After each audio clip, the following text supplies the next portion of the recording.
Canadian men like this American father who has had enough of the leftist immigration in his state of Texas. The sentiment is real in both the United States and Canada. Your food. Your children will grow up without a place to be in because every single one of their jobs, and you saw the children that were brought up on this stage, not one of them is a heritage American. Not one of them was a Texan. Your replacement is here, Americans, and it is coming faster and faster. The Hindus and the Muslims are teaming up to take over Texas. This is not Muslims versus Hindus here. They are here to eradicate the Christians. They are here to drive us out of our homelands. You have to understand, these people do not want to assimilate.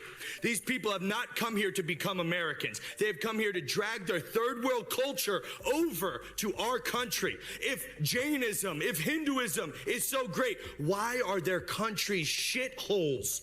They are bringing this ideology here to turn the third world is not a place. It is a people. It is an ideology. It is a way of life. It is a culture. And when they bring their people, their way of life, their ideology, and their culture over to America, do you think it's going to remain American? Have you ever looked across the plains of Texas and said, I need 5 million Jeets here right now to shit in the street? No one ever has. No one has ever looked across and said, the football fields, the games, all of the amazing cowboy. I have the First Amendment right, and I can curse if I want to. Watch language.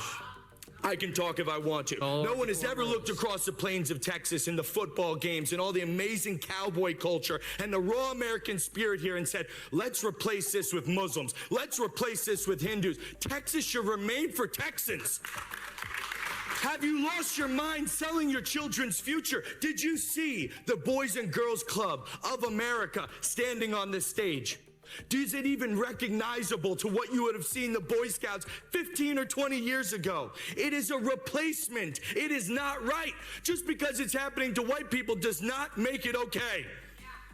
You guys are complicit. This is the jellyfish generation, half boomer, half Gen X. You don't care about my children's children. You are selling out this country to people who do not want to live near you. They want to build their own separate, segregated zones where they practice their religion, their food, their way of dress, their language. They don't care about white culture. They don't care about American culture. They don't like you. They will replace you. Their culture in both Muslim and Hindu is pedophilia. And I have the child marriage in Mensur Marudi, which is one of their religious texts. It suggests a 30-year-old man marry a 12-year-old woman, or a 24-year-old man is perfect for an 8-year-old girl. What the fuck is wrong with you inviting these people into our country? This is a Christian country. Name one of the signers of the Declaration of Independence that's a Hindu or Muslim. Thank you. You all deserve to be strung